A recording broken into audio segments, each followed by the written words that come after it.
Students, let's continue our topic arithmetic progression, and today is the exercise of 5C and page number 286. So I hope आपने up to question number 24 तक कर लिया होगा. 24 very important questions है and 25 करा रहे हैं आपको. See 25 में रीड द क्वेश्चन कि 25 क्या है. फर्स्ट जो जितने भी एपी के क्वेश्चन होते हैं उनको ध्यान से रीड किया करें, क्योंकि उसमें कभी सम की कंडीशन देते हैं, कभी आपको एनेट टर्म की कंडीशन दे देंगे वो. Now read 25 is in an AP first term is 22. So given है first term and you know it first term is represented by a. तो बोर्ड में पूरा लिखा करें कि फर्स्ट टर्म को ए से रिप्रेजेंट किया गया है. And nth term is -11 and क्या दिया हुआ है nth term an is -11. Okay, and the sum of n terms is 66.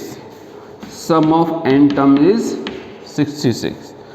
Then find n and hence find common difference. तो आपको n फाइंड करना है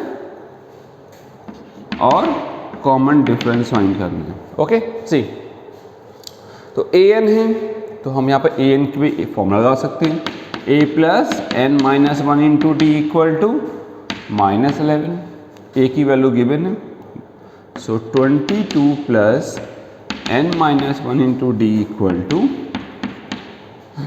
सॉल्व किया n माइनस 1 इंटू डी इधर जाएगा -33 equation.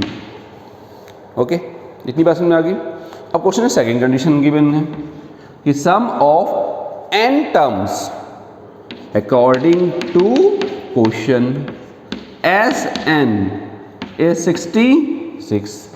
S n meaning n upon 2 2a plus n minus 1 into d. Yes और no. See this is 66. आप देखेंगे कि फ्रॉम इक्वेशन 1 से पूरी n माइनस 1 इंटू डी की वैल्यू हम यहाँ पुट कर देंगे. यस और नो. सो n अपॉन 2 2a तो 2a गिवन है तो a की वैल्यू होगी 2 से 22 इंटू 22. आप देखेंगे कि n माइनस 1 इंटू डी की वैल्यू फुल -33 है तो वो यहाँ पुट कर देंगे. ओके, तो प्लस का कितना जाएगा माइनस का 33 इक्वल टू 66. ये वैल्यू आ गई हमारी फ्रॉम इक्वेशन 1 से. इतनी बात समझ में आ गई. 23 22 एंड 2 44. तो वैल्यू आ गई हमारी n अपॉन 2 44 माइनस 66 से 33 minus 33 equal to 66. Okay, now n upon 2 11 into 66 equal to 66. तो कैंसिल आउट हो जाएगा. 11 6 डिवाइड में है तो मल्टीप्लाई. तो n की वैल्यू कितनी आ गई 12. एक ही फाइंड करना था हमें. ओके, एंड क्वेश्चन कर रहा है फाइंड द कॉमन डिफरेंस. अब इस n की वैल्यू हम यहाँ पुट कर देंगे तो हमें d की वैल्यू आ जाएगी. Put n equal to 12 in equation 1. So n it means 12 minus 1 into d equal to -33. It means 11d equal to -33.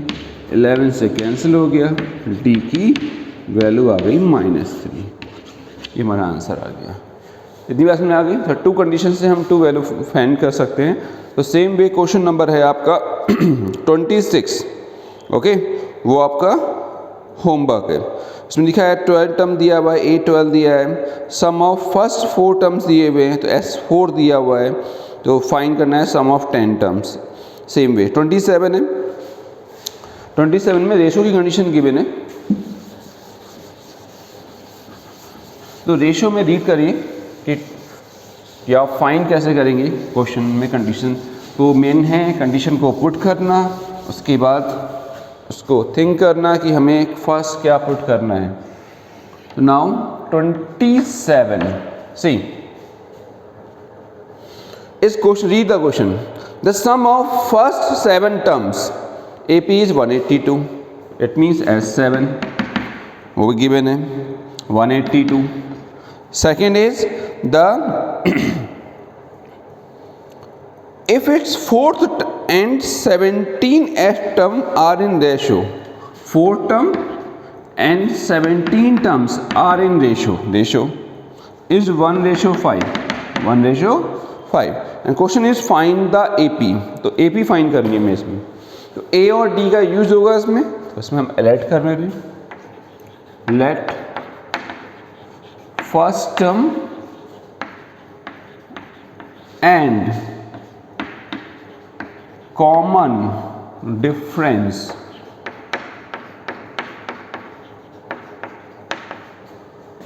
Are small a and d. Okay, so according to question अब क्या कह रहा है? सम of 7 term is 182. S7 क्या given है? S7 is 182. अब S7 it means Sn का formula क्या होता है? n/2 2a plus n-1 into d. Formula use करेंगे तो लिखना कंपल्सरी है. तो it means 7/2 2a plus 7 - 1 means 6d. Okay, equal to 182. Mostly questions में ये जो टॉप की वैल्यू होती है वो उसे कैंसिल कर देती है, क्योंकि यहाँ मल्टीप्लाई में डिवाइड में आएगी. तो चेक करते हैं. 7 2 जा 14, 4 7 6 जा 7 2 जा 14 एंड 7 6 जा. ओके, तो नाउ 2 की मल्टीप्लाई कर देंगे यहाँ, या आप 2 कॉमन कर दिए इसमें से. कितना आया? 2 common a plus 3d equal to 26. 2 से कैंसिल हो गए तो वैल्यू आ गई आपकी a plus 3d equal to 26. This is equation number 1. इतनी बात समझ आ गई? फर्स्ट इक्वेशन आ गई है. अब सेकंड कंडीशन दी है कि रेशो दिया हुआ है. तो now so according to question क्या कंडीशन दी है? A4 ratio A17 equal to 1:4. ये चेक कर रहे थे कि 17 ही है, कहीं 7 तो नहीं है, क्योंकि सो क्वेश्चन को आराम से रीड किया करें. 17 है आपकी. ओके, नाउ तो रेशो का मीनिंग A4/A17 इक्वल टू 1/5. अब A4 की condition, A4 meaning A plus 3d and here 17 meaning a plus 16d equal to 1/5. Okay, cross multiply तो वैल्यू क्या आ जाएगी? 5a plus 15d equal to a plus 16d. Shift कर दिया. 5a minus a 16d minus 15d 4a equal to d. It means d की value आ गई कितनी? 4a. ओके, तो अब d की वैल्यू हम यहाँ पुट कर सकते हैं तो a आ जाएगा. सो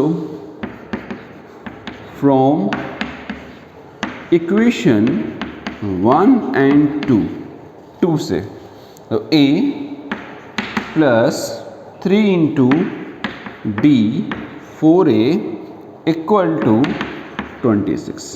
4 थी जा 12, 12 plus a is 13a equal to 26. 13 2 जा a इक्वल टू 2. a की वैल्यू आ गई. a की वैल्यू हम यहाँ पुट कर सकते हैं. सो फ्रॉम इक्वेशन 2 a की वैल्यू पुट करी तो 2 4 जा 8. d कितना आ गया? 8. अब क्वेश्चन ने कहा AP फाइंड करो. सो AP is A first term, उसमें D प्लस करिए 2 + 8 10, फिर 8 प्लस करिए 18 फिर प्लस करिए एंड सो ऑन। 3 तो लिखना ही है आपको, ये आपका AP का हो गया। ओके, नाउ नोट करिए इसे, have a look. Okay class, now your homework is question number 32, 33, 34 अगर हो जाए तो करिएगा। ओके, तो that's all for today, thank you. And views नहीं आ रहे, ओके, तो वीडियो कंपल्सरी देखना, नहीं तो आपको मार्क्स नहीं मिलेंगे। Okay, that's all for today, thank you.